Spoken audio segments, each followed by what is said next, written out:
This podcast is a collaboration between Costard and Touchstone Productions and the Dads from the Crypt podcast.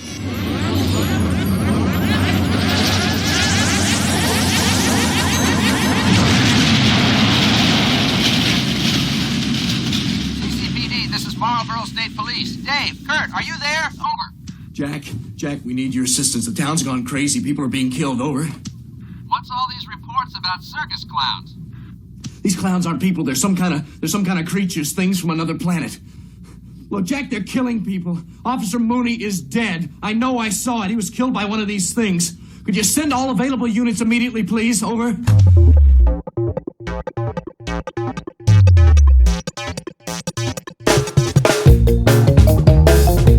Hello, everybody, and welcome to another episode of the How Not to Make a Movie podcast. I'm Alan Katz. And I'm Gil Adler.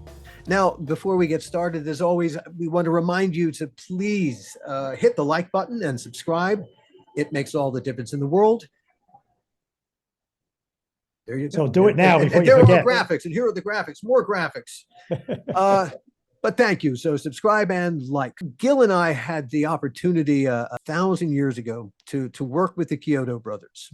And we were just talking about the fact that for some reason, we didn't. In the conversation that you're about to hear, we talk about the project that they pitched to us, and I don't know why we didn't do it. It sounds like a good idea even now. Yeah, a really cool idea even now. But the Chiodos are an incredible, creative three brothers. Well, we'll talk to two of them. They've done a lot of great stuff, as we will talk about. I'm a huge fan of their work on The Simpsons. They did all the claymation stuff. Their work, MARCEL, the shell with shoes on, great stuff in Elf, all the stop motion elements in the North Pole, and Team America, World Police. I am such a huge fan of their puppetry on that. But of course, Gil and I were just at the HorrorCon LA 2023, where one of the big events was the 35th anniversary of Killer Klowns from Outer Space. And the game that MGM is releasing based on Killer Klowns. I had the opportunity to moderate the panel that the Chiodos did, and it was great fun to catch up with them. But it was a horror convention, didn't have the time to really talk. And here we really had the opportunity, which we never had in the past at all, to really just talk to the guys. Just the four of us, could have been the five of us, but the four of us, and what fun. They're very funny. They're very creative. And I think, Alan, you and I lost an opportunity when we didn't work with them all those years ago. Oh, dear. The one that got away. Yep. Here it is. Our chat started with just one Chiodo, Steven. Are just such cool fans. I'm so surprised that after 35 years, we have such a fan base. So I'm always happy to see whoever shows up. Was there ever... Now, with us, what Gil and I are experiencing with Tales from the Crypt is a resurgence. Yeah. And, there was a long period when I can tell you, as someone who was looking for work, Gil was always gainfully employed. As someone who was looking for work, there was a lot of years when Tales from the Crypt was a fucking anvil around my neck.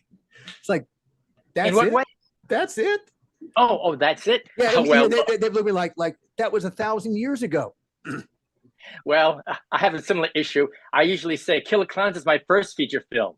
Then I say it was my only feature film. Then we've been trying to get a feature going since for 35 years now. So yeah, we all have our albatrosses. But still, you're right about the resurgence. What's interesting is, at least the people I've talked to, they just really love and embrace the 80s movies. And I think it's because of the traditional hands-on, tangible effects. I mean, this is a generation that's grown up on CG their whole entire life. So now they see these 80s movies and say, what's that? Why is that different? And I think they really love it. So I think that's why we're both experiencing a resurgence. I think so. I think you're right. We've had people come up to us, young people, who said that they saw it when they were kids and their parents, would let them sneak into the television room and they would watch it after the parents went to sleep. And I'm sitting there looking at them like, they're adults now. They're grown up. And I'm just amazed that they're still interested in wanting to hear more about the show and about what we're doing. Absolutely. And it's multi-generational, just like ours. I mean, people who loved it in the 80s got married, had kids, showed it to their kids have friends, it spreads to them. And now it's like 3 generations. Yeah. Everything old gets new again. And here we all are. And man, hey, fantastic. Great. Good. Yeah. Yeah, I know. I wish we had this success when I was younger. Yeah, but you know what? Oh, you would have wasted it. It would have been wasted on you. Now you're older and wiser. You know what to do with it. I'm older. Talk about our careers in between time. We've been pitching and pitching and pitching all these years. It's not like we haven't been inactive, and we've come really, really close to some things, and things just kind of fade away with that that phenomenon called musical chairs in the creative development departments of every studio. Yeah. But we managed, and I think we called you guys. We were developing something at Nickelodeon. We had like a 3-show deal there, and we did something we called Squid Zone, which was like the Little Rascals meets Monsters, modern day, and it was a team of sci-fi geeks. You guys, the term squids? That's what they call the convention geeks. Yeah. It was a bunch of little geeks who were fighting monsters in their hometown. And we were developing it Nickelodeon. And, Chiodo Brothers, we're like kind of writers, but we're not writers, like showrunners. So we were always looking for somebody. And I think Edward might have talked to maybe Gil, I think it was. I don't know. That's why I wish Edward was here. Because we did kind of bump into you guys because we were always looking for a kind of like a writing team to work. We did at one point. I know that our manager, we had a meeting with you guys at your facility. Yeah. And do you remember what it was? I don't remember what it was, but it was a long time ago. The thinking was, we like a mixture of horror and comedy. You like a mixture of horror and comedy. Surely there's some synergy that can be made between this, this guy and this guy, and you could have something miraculous. It takes time to do that. We never had a chance to actually do that. Nothing ever came of it. No. It's you and a bunch of other people we've tried to collaborate with. It's just, schedules and interests and what's going on in everybody's lives. It doesn't always connect. But you know what? Always have you guys in mind. But yes, and I would say, we all still have time. None of us are dead yet. That's right. There you go. At you. We should run a Squid Zone by you guys, or Squid Squad, I think it was called. And then, was it Black and White, our reality cop show with monsters? This is like way, way back. Yeah, that I remember. Actually, I remember that. I think that's the one we came to your place. Yeah. To talk about, and I think your place was. It's like way right out. near on a ramp. The ramp went over to Burbank, and you took the street going down. Yeah. And you were right on the right side of that ramp. Yeah, we're right just almost underneath the ramp of the 5 in Burbank. Yeah. So many great ideas have not been produced over these years. That was a great one. Remember, with the reality cop show, it was like played absolutely straight, not winking at the camera, no Ghostbusters special equipment. These were regular cops meeting up with these like extraordinary things. Yeah. And it was great. Oh, we loved the idea. But, funny, now that you mention it, it is flooding back to me. And suddenly I remember, I remember you guys pitching the idea to us. Oh my God, it's just beginning to, that door behind a door behind a door. Suddenly do you remember it was open? Oh yeah. We had a presentation that was like cop files. And we'd open up with the Weekly World News that all this stuff was real, but nobody pays attention to it. Then I had cop files of all these like werewolf attacks and bug men and things. And we had all the files and evidence and all that. It was, we went to Comedy Central with, what was her name? Oh, I'm going to kick myself. Head of Deborah Leland. Yeah, I think it was her. And, we pitched like it was real. I said, look, we were talking to some people down in LAPD, and they said they gave us this file, and it's like, these are things that are really happening that nobody knows about. And she was just kind of enthralled. But you know what kind of killed it? They wanted to make it a comedy. they wanted to put jokes, like 5 or 6 jokes on every page. And we said, no, you have to play it straight. Have to play it straight. And so creatively, we didn't see eye to eye. But it's really interesting. About 6 months later, they came out with that, what's that cop show that was on Comedy Central? Reno 9/11? Yeah, yeah. I wish they had done Bright Squad. You know, we should have taken you guys up on that. It's funny, you know, looking back at the silly things you do in a career. At one point, Gil and I had a development deal at ABC Productions, and it was anything we wanted to do, and we are, you know, the thing that everyone knew us for was horror, but we wanted to do a romantic comedy, and no one stopped us. And nobody stopped us. Oh my God. Oh, well, stupid. You We got a should have 3-picture taken. deal. You do a first one horror and the second one romance. Oh, Now well, he tells me. yeah. And what was it? Actually, we had to deal with John Landis. I was working with John on The Stupids. We were doing animation effects, and he saw we had like our little demo for Fright Squad on it. And actually, behind our back, he kind of sold it to Disney because he had a deal at Disney. So we were really happy. I mean, John Landis would be really great. So we had our initial negotiations, and it just didn't happen. How we were going to do it. So a lot of missed opportunities. Here we are in LA, where everybody's doing it, and so much doesn't get done. Oh yeah, It's amazing that anything does get done. You know, that's the unique exception. Yeah. The thing that I really like about the podcasting world, it's entirely DIY. And we don't have to rely on anybody to put out our, you know, a piece of produced work every week. And hey, I've got a theory that Napster has come for us all. That Napster first destroyed the music business. And what Napster did was it destroyed the need for a music store or even a music company, because everything could go peer to peer. I could share my entire collection with you, and you could share your entire collection with me. And it simply destroyed all the economics that had kept the thing afloat. You know, before Napster, music acts would tour to support their album sales.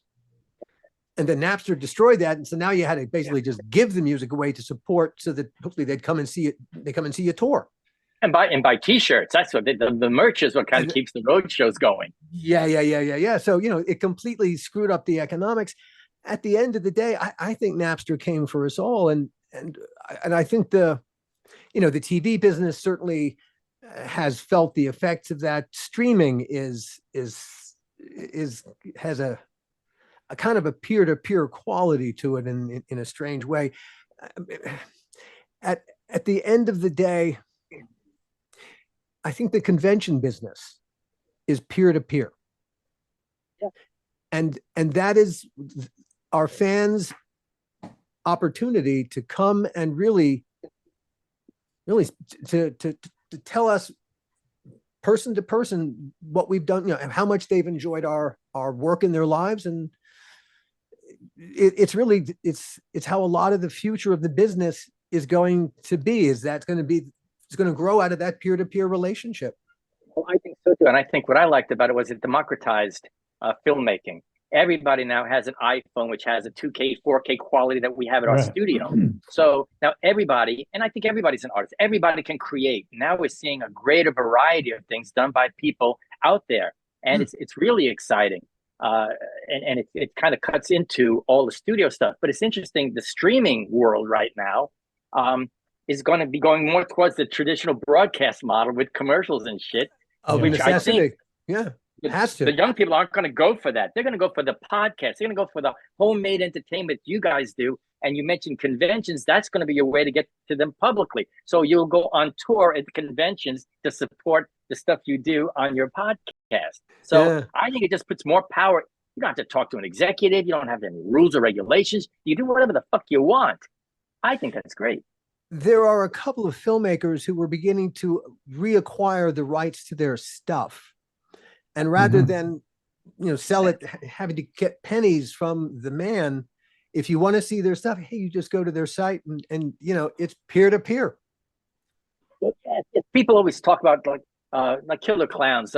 We don't own it, and they go, "Oh, you guys must have made a bad deal." Well, you know what? There was no other deal. If you wanted to keep any kind of rights, they go to the next guy who's going to give it away. So everybody in Hollywood has made that kind of deal.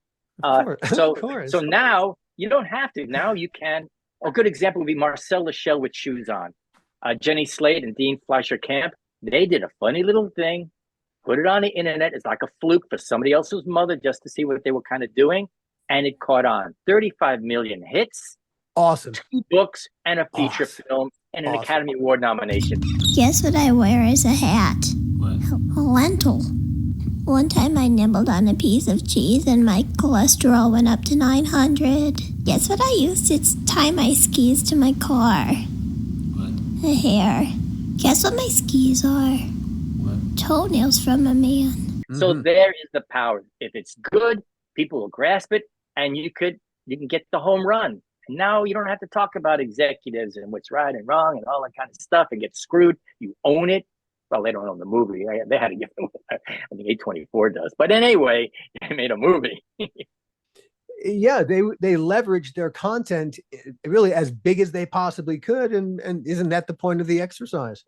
Well, yeah, well, to get it out. I don't know, it's artists. I don't know why we do this, but we do it just to kind of do our stuff and see how people like it. And if they like it, we have a big smile on our face.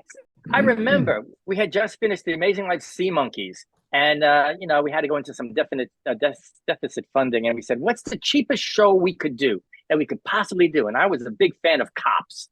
And I said, let's do Cops with monsters. It was the cheapest thing. But I'll tell you that this is before Blair Witch. And everybody we pitched it to said, oh, no, the audience won't get it. They won't know if it's real or this or that. No, it can't be not. And nobody would even take a chance. Then the Blair Witch came out, and all of a sudden, faux reality. What a great concept. That's so far behind. It sucks to be ahead of the curve. You know what? I think we were with that one. You absolutely were. And that is the worst place to be. The guy with the great idea who no one sees it yet. And then it's the second guy in line goes, yeah, here's that same idea. They go, you're a genius. And finally, Edward Chiodo joined us. We took the cheapest show to produce, Cops, and then complicated it with a monster of the week. Well, we could have done it, though. I think. No, exactly. At that time, for sure. Oh, there's so many places to go. You guys originally hail from the Bronx. Well, originally, actually, Charlie and I and my sister Diane, we were in the Bronx, but then our family got too big when we had Edward, so we moved out to Long Island, which was the country back in 1960. So we went to the wilderness. Wait, go back. Where in the Bronx? I guess Gun Hill Road. Down the street from do you remember Freedom Land? Yeah, I do. Yeah, we were down the block from Freedom Land. And where in Long Island did you go? Deer Park in Suffolk County. Sure. Right smack in the middle of Deer Park. But it's pretty nice out there. That's really nice out there. Yeah, it was a great place to grow up. There were more trees than houses when we moved there. Right. It was great. Did you guys grow up as film buffs? I mean, when did movie making or was it God, where did it begin? Was it monster movies first? Do you guys even think of yourselves as horror movies guys? How do you think of yourselves? There's a gap between. This sounded like a therapy session. Yeah, it's really. What's wrong with you? Please start explaining now. Much. Actually, Edward has a different story than I do. It was always with me and Charlie, pretty much. I speak for him. It's been monster movies. I think we saw King Kong, the original King Kong, when we were very, very young. I was like 5, maybe, and it really left a big mark on us. I mean, me especially, because we had these elevated train tracks right down the block from where we lived. And when I saw King Kong rampaging through New York and tearing apart the trains, it was really surreal for me. We love dinosaurs, but seeing Kong in our neighborhood just left a big mark. Sure. So that was it for me. And it was always monsters. And we would see. How old were you at the time that you saw King Kong? About 5. Very impressionable. 54, and we moved out in 1960. So it was like 3, 4, 5, and maybe 6, somewhere around there. But Edward grew up on Long Island, and he had a different. Yeah, I mean, again, I was certainly fascinated by the monsters, caught the monster bug early as well. But like probably like my life-changing incident was my dad took me to see 2001: A Space Odyssey in 1968. I don't know what you're talking about, Hal. I know that you and Frank were planning to disconnect me. And I'm afraid that's something I cannot allow to happen. I always loved movies, but that one just was different. It just impacted me, you know, and at 8-year-old, I was just kind of overwhelmed by the sights, the sounds, the overall experience. And it just kind of hit me that movies are more than just like little romps, little fun things. I mean, I'm articulating it in a much more sophisticated, not really, way than I did at 8 years old, but it definitely impacted me that this was something that fascinated me and I wanted to do more. Mm-hmm. You wanted to, seeing it, you wanted to do it. Yeah. Again, and Charlie and Steven had been active making their own movies, and then I used to help out with that. I mean, there's an 8-year gap between me and Charlie. Charlie's the oldest. Steven is 2 years younger than him. So, you know, different at that age, that's light years. But still, I was still there, active participant, watching and learning. Just that when I went off and started doing my own stuff, it was a little more, it was just like a slightly different take, but always fascinated by the effects, the visual effects, especially. Yeah, for us, it was a form of play. We had army men and dinosaurs, and we used to go down in the woods and the dirt and make little stories up. And then when we got an 8mm camera, yeah. When was the first time? When was the first time you picked up that 8mm camera? How old were you if you had that in your hands? I was about 10. I think the first stop motion I did, I was 10 years old. My parents bought it for like homemaking movies, you know, home movies and stuff. Sure. And actually, Charlie, they got it for Christmas, and Charlie went up into the attic when my parents would hide the gifts, and he saw it like a month before we actually got it. So he and I were planning movies. We were saying, oh, let's make a movie. And we had like little rubber animals and army soldiers, and we were going to pull them by strings to animate them. Because we didn't even know what animation was until we, you know, got a camera. But it's funny, film was a part of our existence, even from when we were born. Our grandfather had a 16mm. We would film all the family events, anniversaries, engagement parties, baptisms, weddings, Christmas, Thanksgiving. And whenever the families got together, he would bring out the 16mm movie projector, and we'd show the home movies. In fact, actually, we have our Uncle Fritz, his 16mm projector, which was the workhorse. That's the one we had, and he was a tinkerer. He would modify it. He had like a rheostat on it, so whenever you touch Uncle Fritz's projector, you would get a shock. So yeah, so I mean, so it was like there was this fascination with that technology, the moving pictures, the projector, that something magical about that light, that sound. And back in the day when it was 8mm or super 8mm film, and you were cutting it with that little machine, the little editing thing, and little tape with little pieces of Scotch tape, more or less. It was a painstaking, fidgety little process. But you were in touch with it.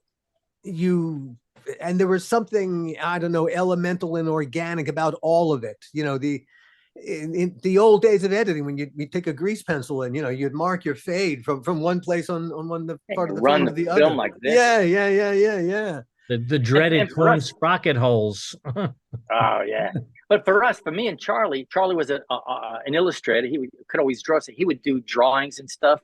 And create backgrounds, and I was a sculptor, so I ended up making clay figures and animating. So we kind of complemented each other in different ways to make films. And then we invented techniques called we did forced perspective, and we didn't know anything about movie making, but we kind of, in our own little hobby way, our do-it-yourself way, created matte paintings. We didn't paint on glass. Charlie would paint something on a mat board, and then we'd cut out the negative space, and then we'd hold it up in front of the camera. So we'd have these gigantic mushrooms, and we'd walk through a mushroom forest. We didn't know that they did it with glass. We didn't know so much. And I think you'll find that's the case with a lot of, like, especially stop motion animators. You know, the Jim Danforths, the David Allens of the world, Doug Beswicks. Jim of Pearl, that back when we were growing up, there wasn't Cine Fantastique. There weren't online. Didn't have the Stan Winston school that showed you all these techniques and stuff. So you would invent it as you went along. Maybe you'd see something in this, Famous Monsters of Filmland, a grainy picture that sort of showed Ray animating something on a tabletop with a piece of glass, but there was no step-by-step revealing of the techniques. So we're all tinkerers. We all made it up as we went along. Indeed. Indeed. And discovered and failed and it made every time you failed and screwed up and spent hours doing something the wrong way. It was like a piece of IKEA furniture, wasn't it? and to suddenly go back and recut it the way that it had to be. But the education therein was fantastic. You learned how to tell a story with this medium in a way that you couldn't learn. It's really hard to learn digitally, because it's funny, without any influence of the industry. I raised my arm. Because we grew up on, we were growing up on Long Island when this was happening, and there's a film industry in New York, obviously, but that was like Manhattan, and that was like Martin Scorsese, Woody Allen movies. It was a different thing. They didn't make, Seven Voyages of Sinbad, Jason and the Argonauts, movies out of the New York film markets. It was so there. We didn't have a neighbor that was a grip or a gaffer. So it was totally foreign for us. Oh yeah, we used to enter film festivals too, like the Kodak Awards and all these different things, and we would always come in like second or third. Honorable mention. Yeah, or honorable mention, because they were making movies about the ecology or the war, like high art, and we were doing like monster movies. You were like Moses. You were like Moses staring at the promised land, thinking, "How the hell do I get from here to there?" Yeah, but we did do an ecology movie called Sludge Grubs. They were giant crabs that came out of garbage. So that was our ecology movie. That's fantastic. Now, Stephen, you ended up going to Rochester, the Rochester Institute of Technology. Yeah, I did. Yeah. And you were awarded Best Young Director at the Cannes Film Festival. Yes, that's really funny. I made, in my sophomore year, I made a little fable about a cricket that couldn't jump, all stop motion with a front projected background. Had slides, foliage. And I guess I entered the Golden Eagle Awards, American Golden Eagles, something like that. And I didn't know it at the time, but they would then send winners to other countries. So one day I get a letter with this trophy that looked like it was bent, and it said, I won this thing at the Cannes Film Festival. And I said, what the hell is that? So it took me like a year to finally figure out that it was really a prestige award. I didn't know anything about it. I wasn't very educated in the world. Well, that's it. Part of growing up, not really knowing or caring about the business of it all. Yeah. You probably thought it was a prank that Charlie was putting Well, it was funny. Usually a trophy is like a perfect circle. They would have a circle, and this one was kind of bent like that. That's the French for you. And I thought, it got destroyed in the shipping.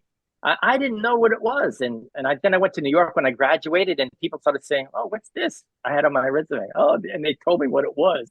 And it kind of, it is what it is. Do you feel like Rochester contributed anything to what you became? Nope. I'll tell you what, our RIT is a fantastic school right now. It's grown so much. I wish I was going there now. I think I went to the wrong school. I love the equipment. I felt I could make my movies there with all the equipment they had, but they didn't have a motion picture.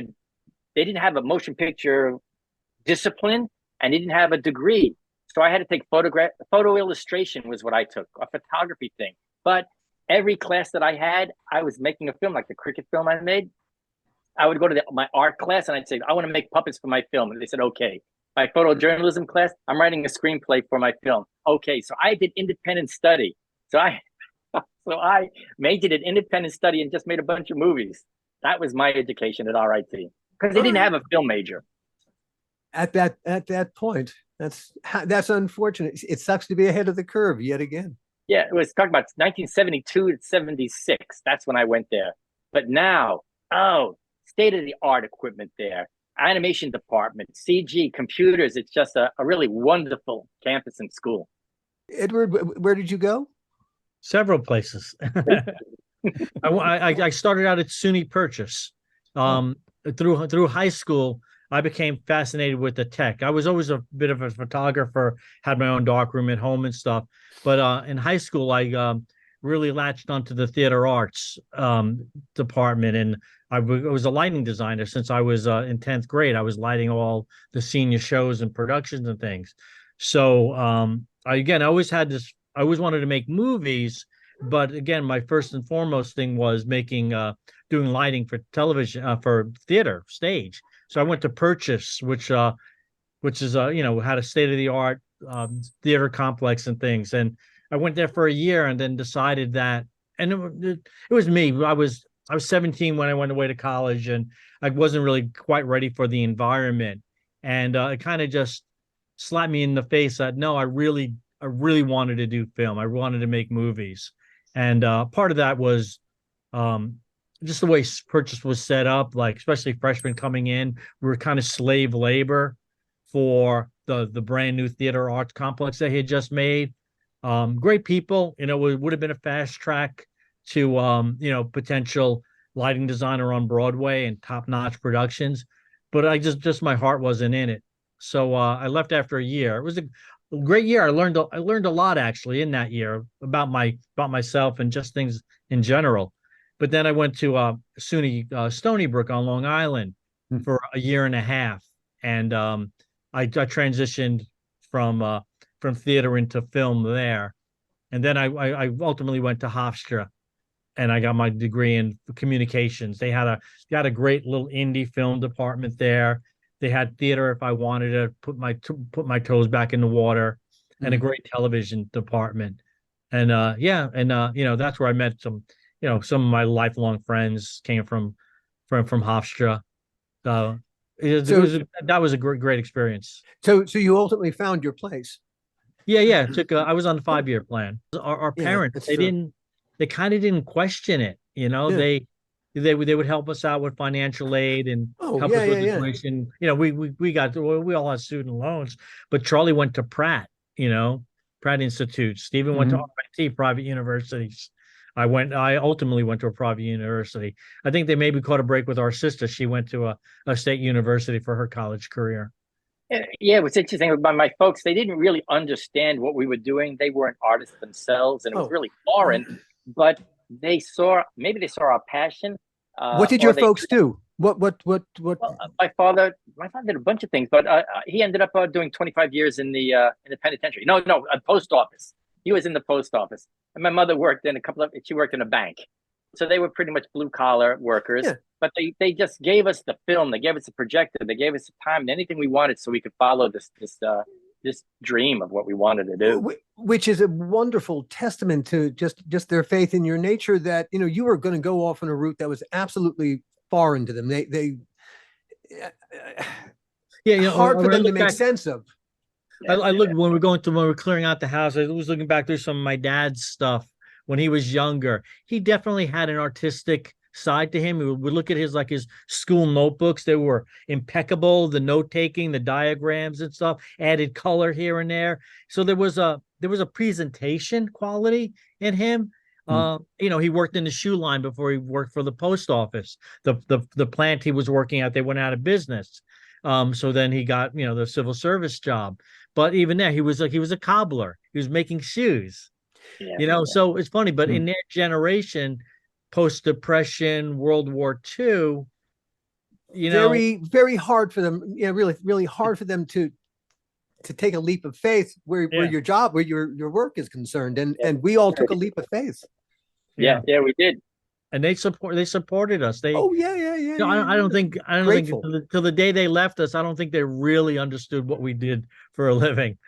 But it was really great. They did visit us at the set of Killer Klowns when we had a giant tent there. And I know my mom was just tickled pink with the actors that were there and everything. And I think they did have an opportunity to see that we actually were able to do something pretty big. I think we may have had the same parents.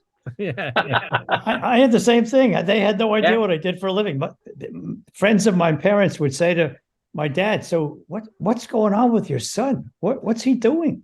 And my dad would say, eventually he would say, well, look, he doesn't ask me for money. I don't think he's doing drugs, and he seems to be happy, so he'll grow out of it. Yeah. And where did you grow up, Gil? Where Yonkers. Oh, Yonkers. Yeah. Oh, just right up the block from us. Yeah. Just like the North Bronx, Yonkers. Yeah. Yeah, we had relatives. Our aunt, my godmother, lived on in Yonkers. I try to remember the name. Olenview Avenue was the Bronx. That was grandma's house. I'm telling you, we had the same parents. Yeah, yeah. Yeah. My parents never knew what I did for a living. Never knew. I once set my dad down in my apartment in New York, and I said, "Look, here's my diary of what I do. So just pick a page, and I'll walk you through everything I do in that day, and then you'll know." I said, "That's a good idea." So we started. Go look. I get up very early because I have some investors in Europe. So I talked to them first. So I got to get up early because it's 6 hours later in Switzerland. And then I do this. Yeah. And then I do this. And then I have lunch with this writer. And then I talk about that. And I try to get this over with to Joe Papp. And I want to meet Bernie Gersten about, and yeah. And I go through the whole day. And after I'm exhausted explaining this to him, I go, so now you get it? You know, you understand? He goes, yeah. So, what do you do for a living? What do you do for a living? Yeah, it was Laurel Place. Laurel Place, yeah. In Yonkers. Oh, yeah. My parents visited the set of Tales from the Crypt. In fact, my dad was Tales from the Crypt's medical consultant. Whenever we needed to do an effect that was especially ooky, I'd call him up and say, all right, if we did this to the human body, or what would be a really disgusting disease that would look like, and my dad would fill in those lovely blanks. You know, some of my fondest memories were sitting with Todd Masters, our special effects guru, just with a pathology textbook. Oh yeah. Looking at, oh, that's really disgusting. Let's try to recreate that. My dad, in fact, in one of the Crypt Keeper segments, the Crypt Keeper, is operating or doing something to my father. My father saw every aspect of what I did for a living. In fact, one day on the set, our first assistant director, Lee Webb, gave my dad the job of, he was the remote cue on a doorway. And so, oh, that's great. That's really nice to share. He saw every facet of what I do for a living, and he still couldn't. When his friends would ask him, I'm not quite sure what Alan does, though. Oh, yeah. He saw what everyone else did on the set. He had no idea what I did. Well, after he had that experience, he came to me and he actually wanted to replace Alan. And there were some serious conversations. That's funny. Yeah, our mom would get a kick out of visiting the set, like on Clowns. They came for the last week of shooting, and that's the week Royal Dano was on set with us. So that's, that was a name from their era. So that they got to hang with him, and she loved going down to Sea Monkeys, and she got to meet Howie Mandel. So she liked that aspect of it. She understood that the celebrity. I'm telling you, we had the same mother.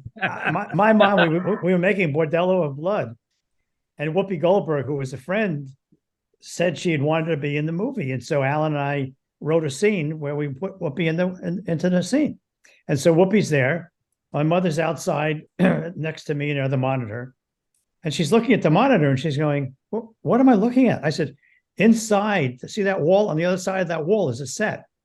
And you're looking in there. And he goes, what's that black girl doing there? And I said, she's in the show. She's in the show. I know her. That's that funny woman. And I said, yeah, Whoopi Goldberg. She says, yeah, Whoopi Goldberg. What is she doing here? That's funny. Yeah. No. Never quite understood, she was a friend of ours and she was doing us a favor. Yeah. When did you ultimately, did you come out to LA one by one, dribs and drabs, or was it a collective assault on the town? Actually, probably me as the pioneer going through things. When I graduated, I went back to Long Island. I was working in Manhattan for a little while, but I hated commercials. I had always told stories, and the last thing I wanted to do was animate little objects on a commercial. So a good friend of mine, Chris Roth, editor on Killer Klowns and Leprechaun, so many good, cool movies. He just He was passed working away. in- He just he passed away, just didn't passed he? I'm away. sorry, Yeah, he did. sorry to hear that. Yeah, Anyway, great guy. And he knew me and my work. We worked together at RIT. He was in Washington, D.C., and he found a company called STONE Enterprises that was doing clay animation. And he said, I should come down there. So I went down to interview, and I got the job like that. It was exactly what I've done pretty much all my life up to then. And I worked there for about 4 years, and we made the first clay animation feature film called I Go Pogo, based on Walt Kelly's Pogo comic strip back in the 60s and 70s. And after that, there was not much going on. So, and I got Charlie to come down. I was down there with a bunch of people who had not really made movies before. Not that I made movies, but doing animation and stuff. And we're doing a feature. They needed a production designer. And Charlie was working at ABC News in Manhattan. He had a really great job, union job, working on the news.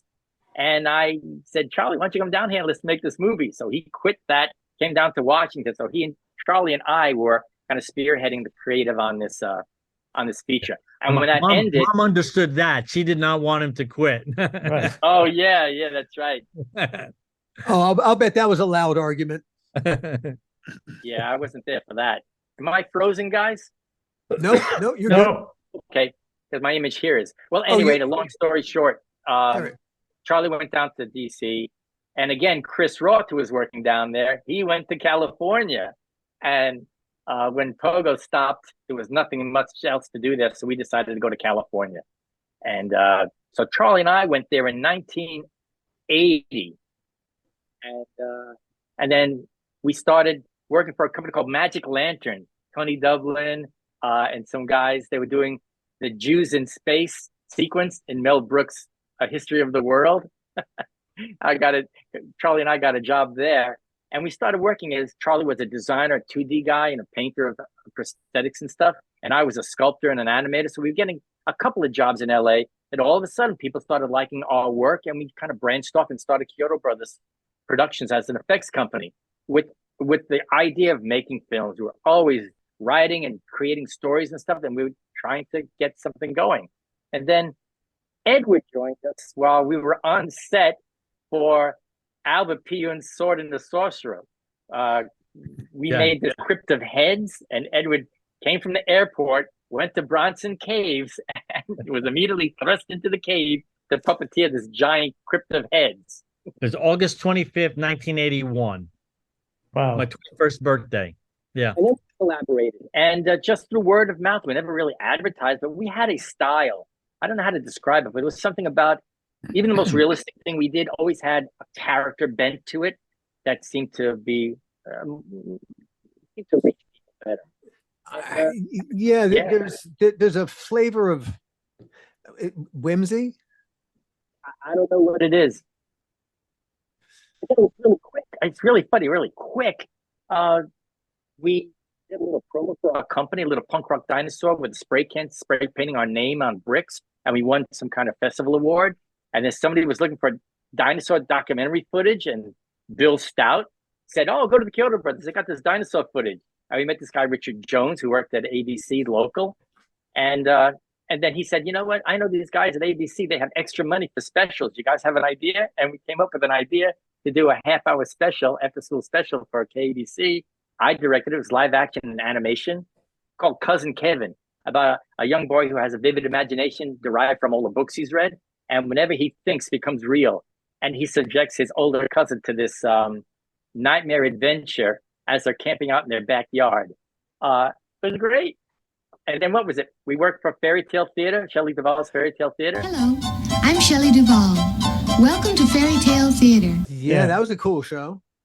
We were doing all the special props. And Fred Fuchs, the producer, said, "Oh, I know some guys who have some money for some films." It was direct-to-video days with Blockbuster and all that. And we said, "Yeah, we have an idea, Killer Klowns from Outer Space." So we went there and we pitched it in the room with a maquette that I made of a clown with a puppet holding a ray gun.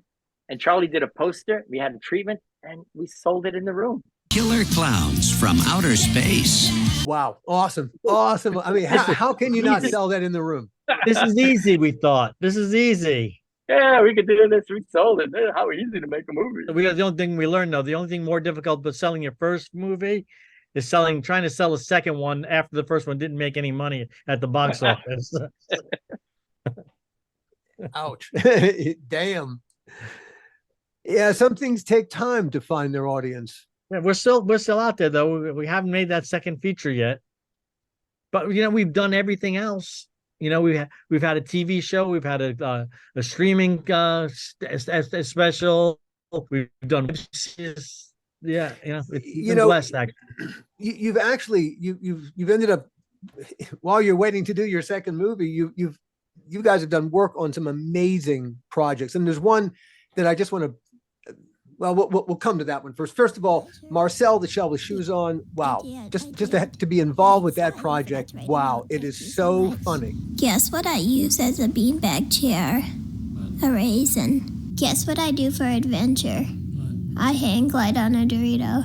Guess what I use as a pen? What? I use a pen, but it takes the whole family. Well, thank you. Yeah, that's the one that's I gotta say, if it's not at the top of the list, it's really close to it in terms of like career fulfillment. There's a special project. We worked on it for 7 years. It's utterly magical in how captivating that little character is. And that's really a testament to the director creator, Dean Fleischer Camp and Jenny Slate. They just hit upon something that had this incredible heart, in their original shorts and then 2 books. And Dean was just, I don't want to say relentless but it was just this Passionate. Yeah, passionate. Yeah, better word. Just on maintaining the authenticity of it, keep this character wholesome and true to their vision. And they had partners in reach. She performs the voice. Yeah, Jenny Slate's the voice of Marcel. Jenny Slate, yeah, she's wonderful. It would be so easy to miss that and to hit that annoying note instead. And there's just something captivating and lovely. And well, their process, they worked with a writer friend of theirs, Nick Paley, and they would come up with basic little premise, and then they would just go, and Dean would act as interviewer and just ask Jenny, Marcel, these questions, and it was stream of consciousness. Then they'd go away, they'd work it out, and then figure out what the next through line is, and they came back. Then they brought Isabella Rossellini in to play Nana Connie, and Cinereach, the New York-based company that financed it, just let them go. It was supposed to be a year project. It's funny, it was never a big budget movie. So funny, our fee, when I put together the budget and schedule and stuff like that, I thought we could do it in a year, maybe a year and a half if the creative took a little longer. And all right, the fee was okay. It was like, it's not a bad fee for a year's worth of work, a year and a half. But that turned out to be the fee for 7 years. So, but at a certain point, it became a truly a passion project that we're in this because we love this. And Cinereach just let them go. It took them a year to do that audio play portion. Then it took them another year to do the animatic component of it. And then our animation director, Kirsten Lepore, who's phenomenal, she went and had a baby. And then we were doing Alien Christmas for Netflix at the same time. So then we went and we made the movie 3 times. The animatic, we shot a live action version of it, and then we went back and redid the movie, putting Marcel in it all. And like I said, it's really a testament to Dean and Jenny. And Liz Holm. She was the producer that went to them with the notion that this had feature potential. And she was the one that kind of put it all together, brought all the pieces together. The claymation sequences you've done on The Simpsons over the years are just fucking wonderful. What you making there, Gravy? It's a pipe bomb, Jobriath, for to blow up Planned Parenthood. I don't know, Gravy. I'm sick of your lack of faith. What gravy? Wonderful. Oh, every time you do one of the Gumby things, Doing that cloaky. Yeah, that was it. Whenever they would do a parody of, let's say, Rankin and Bass Holiday Special or Art Clokey's stuff, anything like that, they would come to us, and we would do a Simpsonized version of. We did a Wallace and Gromit parody called Willis and Crumble.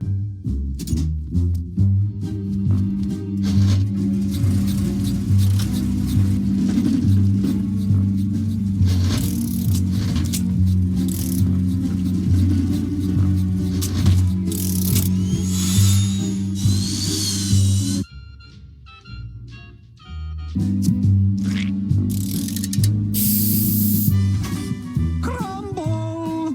Crumble! Where has that silly dog got to? Oh, my. Fantastic. It's and even so Nick Park funny. said he thought it was good. So I was really happy with that. Yeah, it's fun working with them because they love animation. They love to stretch their legs, you know. So whenever they go off model, they give us a call. And we even got to do live action puppets with them and got to shoot Katy Perry. Someone totally needs a hug. That's a great sequence. That whole sequence where she comes in at the end. Yes, she's the girlfriend. She's Mo's girlfriend. Mo's girlfriend for the weekend. And that was that was the only live action clip in these 25 plus years of The Simpsons. You also did Team America. You did a lot of work on Team America, and that is hilarious. Terrorize this. Dude, that is one of the funniest movies ever. Just screaming out loud funny movie. Impossible movie. Impossible. Yeah. Making an Armageddon type action disaster movie with marionettes. And that's the funniest thing. The funniest thing about it, really and truly, is puppets. Once again, a testament to the creators, Matt and Trey. Just incredible talent. Trey in particular, just like he's just brilliant. And it's funny, the story, we didn't start that movie. They started with another company. And they did a little test, like a 2-week shoot, and it didn't go well. The other company built beautiful puppets. They're friends of ours, beautiful puppets. But when it came to the logistics of production, mounting that production, it wasn't their strength. It wasn't what they did. So they came to us because not only do we do effects, but we knew how to run a production. We knew how to work. They knew we would be sympathetic for production because we had done our own productions. You were filmmakers in addition to being puppeteers, and that makes a huge difference. You know how to think with that hat on. Yeah, so they gave us the script, and we read the script, and it was fucking insane.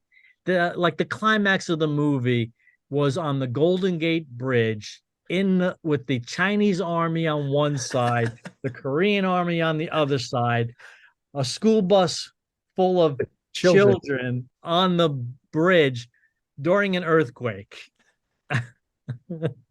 And I said, okay, this is fun. This is gonna be really hard. I said, let us do an inventory of the puppets. Let's see how much you guys built, and let's talk about the budget. And so we went down there again. Beautiful technology, beautiful puppets. And my assessment was they had done 30% of the work, but it spent 70% of the budget. And so we said no. The good folks at Paramount wanted us to do it for the remaining money. We said no, it can't be done. Thank you. Good luck. We walked away. And then they came back and they upped the budget. And we said, still not enough. The things they're talking about are really expensive. Or they're going to do a rewrite. They're going to change it. They're going to pull it back. And when we said smaller bridge. Yeah, we just can't. Let's do something else. So we walked away again. And then it's funny. Then the head of production, Ralph Baksh's son, called us and said, look, I can't guarantee you more work, but I'm asking as a personal favor to me, do this movie. We'll work on your money, work on your fees, And he says, but I can't ever I'm not going to guarantee you, oh, this is going to be open up all these doors and you're going to get all this work. But he said, what I will guarantee is that we're going to respect you. We're going to listen to you. And I'm going to make sure everybody on the lot knows what you did. And with that, it's kind of hard to say no. And we came up with a suitable budget stuff, and we took on the job, and it was 9.5 months of nonstop, the hardest we ever worked, even on our own production. The team doing this movie is unbelievable. I mean, between the Chiodo brothers and I mean every single side of it. It's mind-boggling how many puppets are working sometimes at one time. I've seen some of the backstage how you did it, and it's just to build the framework around the set so you could work and have be able to work with free lines was an undertaking. Oh, absolutely. It was like mounting an army for every shot. Now you have a live action crew who's used to doing maybe 30 setups a day, and doing 1 or 2 because it just took so long to get this army of puppeteers on this gantry that was 15 feet tall, wiring all the puppets 15 feet, getting the monitors in place, all the headphones and everything. It's like a bunch of cats in a basket. And we were going so slow. And then we started to have 2, 3, how many units? 5 at the end of the thing. And by the end of the shoot, funny, Bill Pope, he would knock out the New York Times crossword puzzle before lunch because we were so slow. And then we were shooting at a warehouse in Culver City, and then we shot on the Fox lot. So 2 separate units on 2 separate lots.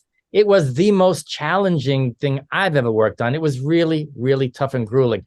But I think what really got us the job too was the performance. What Matt and Trey wanted, they didn't want these perfectly human performances that I think the first team of puppeteers was going to be giving. They wanted the puppets to be like puppets with all of the inabilities kind of built in, because that's where the humor came from. You had this kick-ass team of professionals, and when they bump into something, they go like this and they bounce around and fight like this. It's that hilarious. Humor. It's hilarious. That is And so we got it. funny. We had some purists that were insulted by that, thought they were making fun of the technique. Well, yeah, they were, but this is chill. This is the best job you've ever had. The most days on a movie you've ever had. The sex scene is brilliant. I mean, it is hilarious that they had to cut it to get a rating.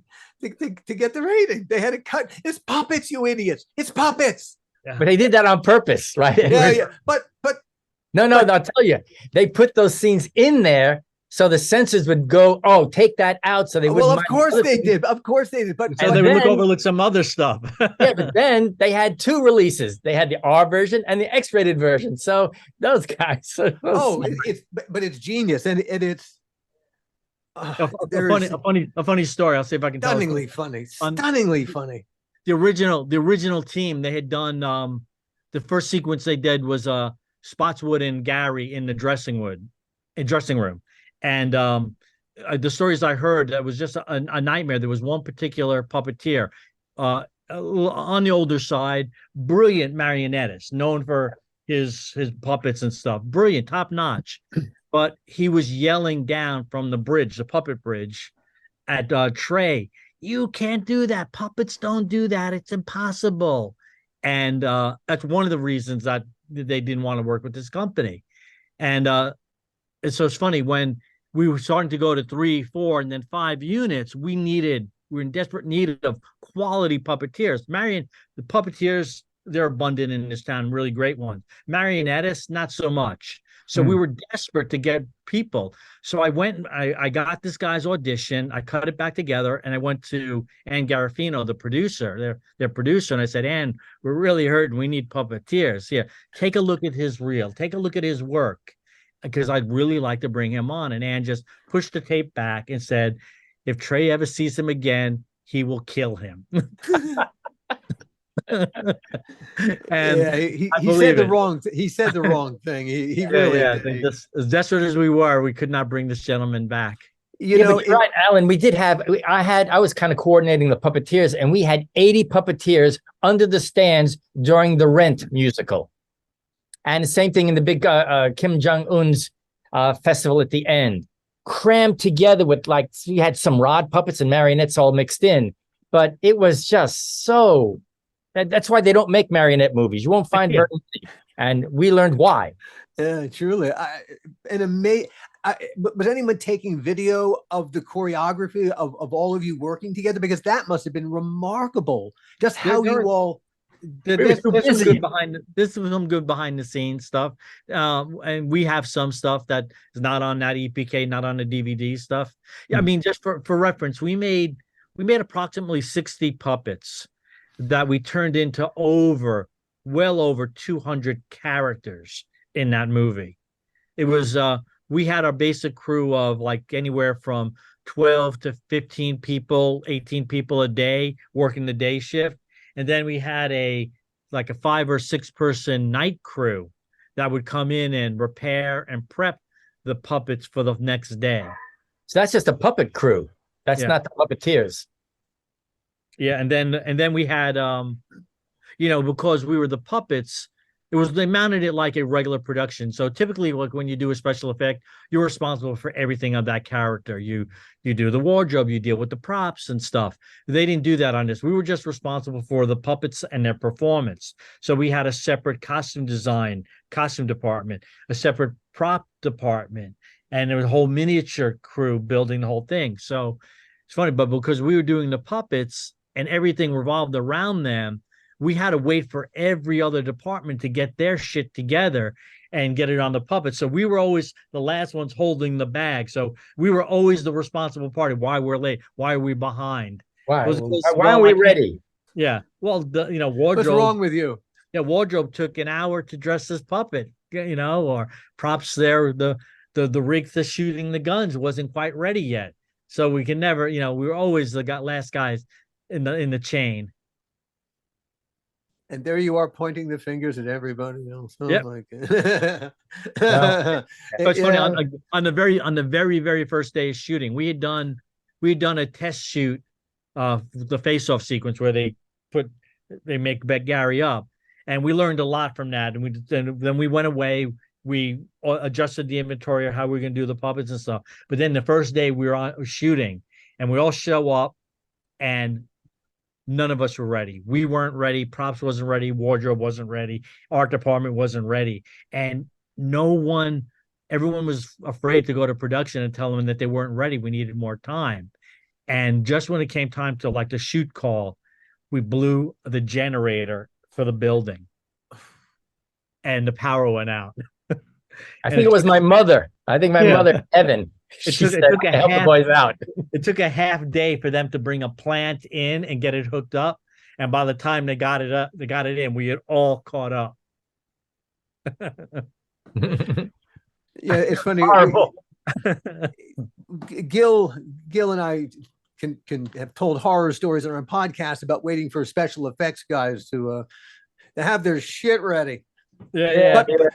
But at the end of the day, it's the work is great, and you make us look great. So inevitably we're indebted to you.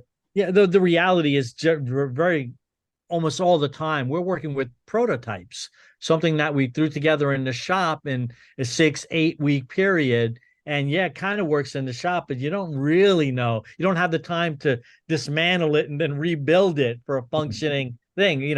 Only on rare occasions, like the Rick Bakers, the Stan Winston's of the world got that luxury. Yeah, they have 6 months to develop it, and then that's their prototype. Then they build the hero. Real deal. So we're figuring out, and then so much, and then unless there's a principal in our effects shot, we're always relegated to last shot on a Friday night. But I do want to do a shout out to Norman Tempia and Dave Nelson. They were the designers of the original puppets that we kind of took over production. Norman worked with us as a puppeteer and a fabricator all through the production. Extremely talented guys, but I think it was just the performers that they were working with that was what got Matt and Trey a little under. Their work was spectacular, and Norman was a friend. We had worked with him quite a bit before, so when the production asked, would we consider having him on as a puppet supervisor, we said absolutely. We could definitely work with him. It was necessary because he knew the ins and outs in the construction, and he's really talented. So it was always a joy to work with Norman. He wasn't the puppeteer on the bridge. Where did the Killer Klowns idea come from? Well, I guess that was me. I was playing around with what is the most frightening thing I could imagine? What would scare the hell out of me? And I just started thinking, what could that be? And I thought, well, if I was driving down a lonely mountain road in the middle of the night and I see a car passing me, and as it passes me, I look to see who's driving, and a clown goes, and it's a clown. A clown being where it shouldn't be is frightening. In fact, it was Lon Chaney had that quote, "There's nothing more frightening than a clown after midnight." Yeah. And I think I tapped into that just unconsciously. And then we spun it into Killer Klowns from Outer Space. You're just adding more fanciful elements. What if the clown wasn't in a car? What if it was just floating out there? Well, that would make him otherworldly from outer space. Well, they're from outer space. What are they doing here? Well, they're here to kill us, of course. And it's a great title. Oh gosh, yes. I mean, and adding from outer space, that's how we know it's not a slasher movie. Well, that's it exactly, Alan. In fact, when they first tried to sell the film at Film Mart, they called it Killer Klowns, and we said, no. I mean, if you're disappointed with the film, you just got to look at the title. It's exactly what did you expect. Indeed. It's a strange thing. I know the clowns have names because you talk about them, but in the movie they don't actually have names. There's not a Groucho, a Chico, a Harpo, a Gummo clown. There's the big one, the big clown at the end. Clownzilla. Yeah, for reference purposes only, we needed to call them something so we could differentiate them and get when we wanted something on set, so we could track them from a continuity standpoint. But yeah, they were never intended to have names in the real world. And it's funny, and some of the names kind of trickled through, but for the most part, they're all fan applications. Why did you not give them names? Because in the context of the story, they weren't characters that needed names. They were this alien race of pulpy white slugs with markings that made them look like clowns. They were things. They weren't really characters. But again, this is the Chiodo brother thing. I don't know what, but they became characters like Shorty. We called him Tiny during the shoot. I mean, that's the fan favorite. Everybody loves Tiny, and they call him Shorty. Well, we didn't want to fight the fans when they wanted to do the Funko Pops. We said, go with what the fans call them, because they'd hate us if we changed it. But everybody loved that character because he was like. And it's not like the names we called them on set were like innovative and like Tiny, Fatso, Chubby, Bubbles, Slim, Killer, Stretch, Ozab. Ozab was Bozo spelled backwards. I mean, would you say that their personalities evolved over time? Yes, from the movie. I think people kind of get a different sense. Like Shorty, the fact that he was picked on by that bully. I mean, they love him because they feel sorry for him. Killer is the one. Is it Jumbo or Killer that gets mooned? Killer. We called Killer, and the fans call him Jumbo. That's the one that threatened, taunted the little girl outside the Big Top Burger, and the one that kills Officer Mooney. Yeah, not much thought went into. We just called him something. Yeah. Hey, I just found out. When the clown we called Ozab, we actually did kind of call him Bozo on set, but. Funny, Fangoria came by and did an article about the making of the movie, and they took a picture of it and they captioned it. Oh, this cozy fellow is nicknamed Bozo, and Larry Harmon saw it and threatened Trans World with trademark infringement, rightfully so, I guess. For a clown, he had no sense of humor. Yeah, no, exactly. Well, no, Larry Harmon, if you ever dealt with no, I heard it was all about the money. So they had to pay like a go away fee, and I just found out David Arquette has bought Bozo the Clown trademark from Larry Harmon Corp. Oh, really? Yeah. I just saw that the other day. They closed the deal at New York Comic Con. Yeah, he likes puppets. He's a cool guy. Yeah, so that's interesting. So maybe a new life for Bozo the Clown. That's I don't know whether I like that or I don't like that. I don't. Yeah. I don't get clowns. Well, it's funny. I think he's gonna have resistance. I think there's this. I think, and we've got this from other people. It's not a thesis that I necessarily came up with. That, there was always kind of a people are always kind of uncomfortable. Clowns are not everybody, but a segment of the population has a little unnerved, uncomfortable by them. But our movie has brought that out in a public way, that it's cool to admit you're afraid of clowns. And people do not look at clowns the same way since our movie. I mean, you had Pennywise, but still, the Pennywise is a different thing. It's a shapeshifter. It's a different vibe, where now people don't trust clowns as like they used to. So yeah, I mean, so he might have a little battle. Unless he turns him malevolent. How do we make a Killer Klowns from Outer Space 2 finally happen? I mean, do you what does it, you would think with the resurgence, with we need some hot shit writers that have done in a real renowned in the horror business. Yeah. Know any? Well, I wish I did. I'll tell you what it is. I think it's always been kind of perceived as a cult film, and studios without box office to back it up won't finance something that was, let's say, a box office nothing.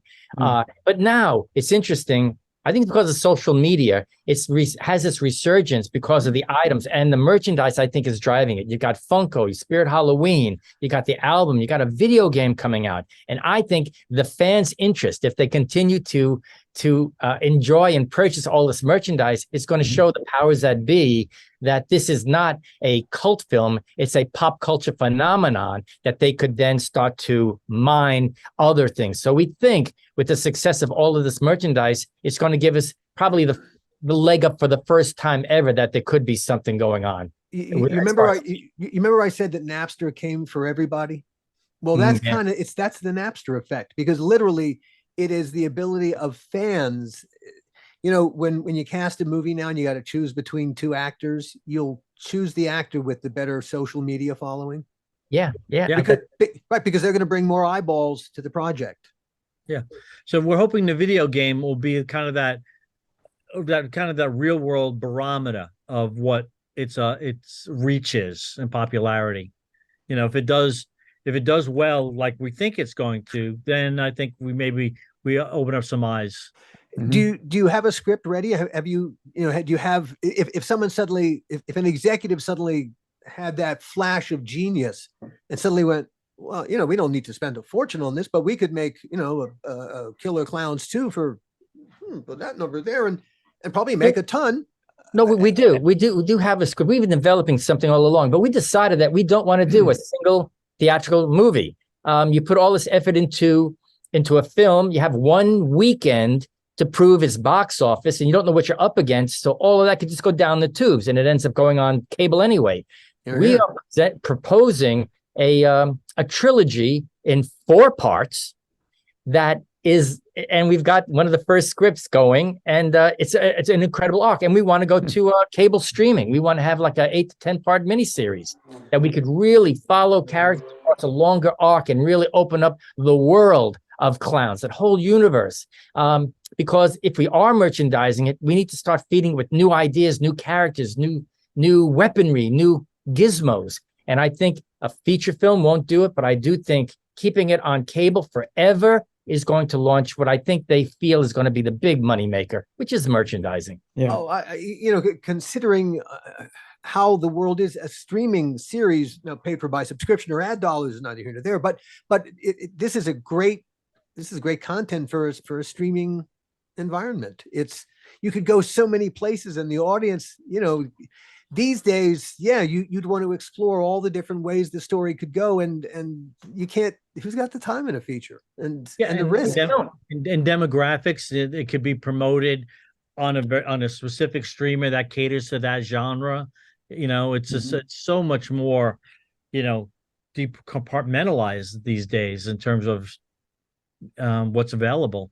Yeah, and it's going to be a bigger budget over the long haul, but I think that's money well spent. Instead of spending, let's say, the equivalent of the budget on marketing and promoting it for 1 week, I think to put that money into a longer arc, so it's going to be on TV longer, I think is better value. So this is what we're trying to sell. Yeah, better storytelling too, way better storytelling. Yeah, and there's a whole world that an audience would love. I think really would love to explore.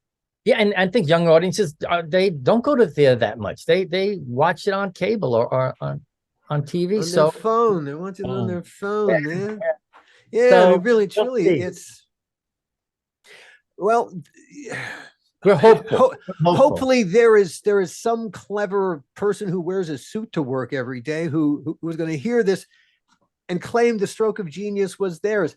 Take it, please. Claim the stroke of genius. Be a genius. For the first time, we're finally working with MGM Consumer Products. We have an arrangement with them where we consult and we're contributing, to the consumer products thing, and it's vast. It's everything you can think about, publishing down to the widgets, and live entertainment like Halloween Horror Nights and live theater, escape rooms, all these potential things that we're talking about. It's really exciting, and they're exciting, and they keep asking us what's next on the creative side, because the more stuff that they get on the creative side, the more opportunities they have to mine for licensing opportunities. There's so much potential.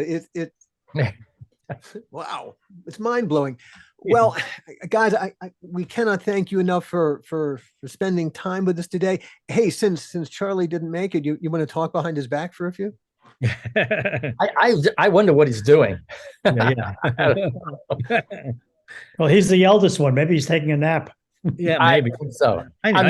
I need to having an opportunity to talk to you guys. I mean, come on. I want to thank you guys. You guys are classic horror guys, and really appreciate the time and effort you put into even talking to us. Thank you so much. Oh, no.